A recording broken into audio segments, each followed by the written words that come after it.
earlier this afternoon, our Year 12 intern Abby took to the streets of Cuba Street and asked this question. Do you think teachers are lazy? Very. I don't think so. No. Definitely not. Yeah, yeah, definitely. No, I don't believe so. No, not really. My mum's a teacher, so I can't comment on that. And what's that? They work really hard and stuff. Yeah, they work every day. Because they don't teach students like we should be, and we don't get the same amount of respect as anybody else does. I think it's not only the work that they do in the classroom, it's the work they do outside of classroom. I used to go out with a teacher and she was always busy, constantly, even through the holiday. They pretty much blame us for them not teaching us properly. A neighbour of ours is a teacher and my daughter is a teacher, and they work insanely hard. They yell at us when we do something wrong, when we don't know what we're doing. Children aren't easy to deal with, Yeah. you know? So I think they're doing a great job. There are good teachers and bad teachers like there are in any profession, and some who give a lot and some who cruise. Even though they give us a lot of homework and a lot of assessments, I think we still should appreciate them a lot. Oh, All right, so yes, indeed, the public has spoken, teachers are not lazy, but this comes on the back of that speech from 15-year-old Napier Girls High School, Anela Pritchard. She says, quoting Phil, "Teachers are paid to teach us, not to hand out a piece of paper with words on it and sit around and do nothing." What do you think? Well, most of the teachers that I know in my electorate are good, qualified people who work incredibly hard to do the best for their students. But I tell you what, I think that teachers are exhausted these days because this national government gives them so much paperwork to do. They spend all their time reporting to the government on all the testing that they're doing. They don't actually get to teach the kids anymore. Paul? Look, all of the teachers I know are very hardworking, and we're actually investing in educational success, including backing teachers to learn new methodologies. We're paying for 4 million hours out of the classroom so that they can do their job better, and I disagree with what Adela's said. So you think teachers are fantastic. Is there an element of what Phil's saying, though, that teachers are under, and this is maybe what Anela speaks to, they're under huge stress, a lot of paperwork, NCEA, just teaching to the test, there's so much groundwork that has to be done.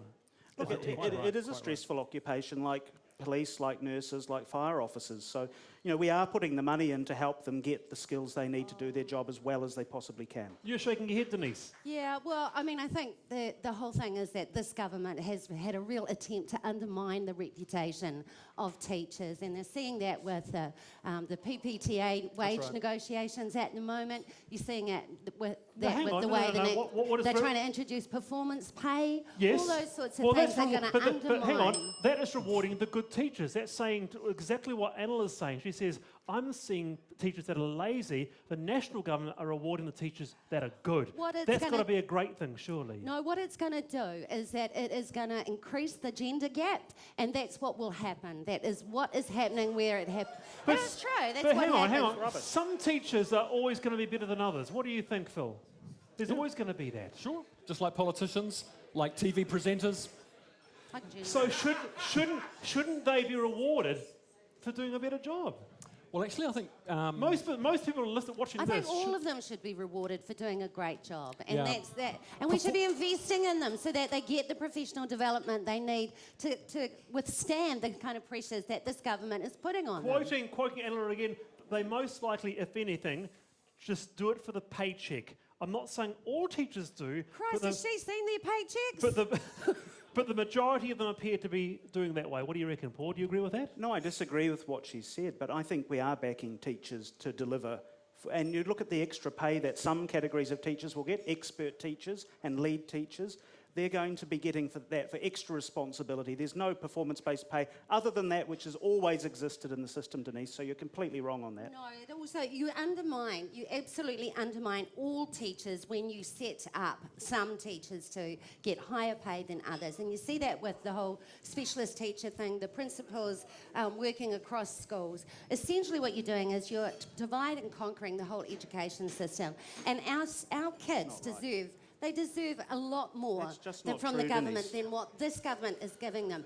They are so far behind in terms of their pay rates. They haven't had an increase for what? I don't know, All right. 4 to 6 years? Okay, we'll come back to you, Paul, and Phil, let's go to Damien. Yeah, what we've got here, we've set up your classic TV sort of, you know, two sides of the debate here. We've got from the Victoria University Students Association, the president, in fact, Rick Zwan. Hello, did I say that right? Yeah, well done. Thanks a Yes, lot. thank you. And we've got Jack Boyle from the PPTA. Kia ora, Damien. Boo. Hey, boo. So if you need to remember, scarf on that side, suit on that side, right, should make it easy. Now, teachers, they're all lazy, right? That's basically what we've all learned. No, when I went to high school at Northcote College, all of my teachers, for the most part, were really committed and did a really good job. Sure, like any other profession, there's some people that don't want to be there, just like there's lecturers at uni who, you know, in the lecture theatre, don't want to be there. But for the most part, I think people are dedicated to the best outcomes of their students.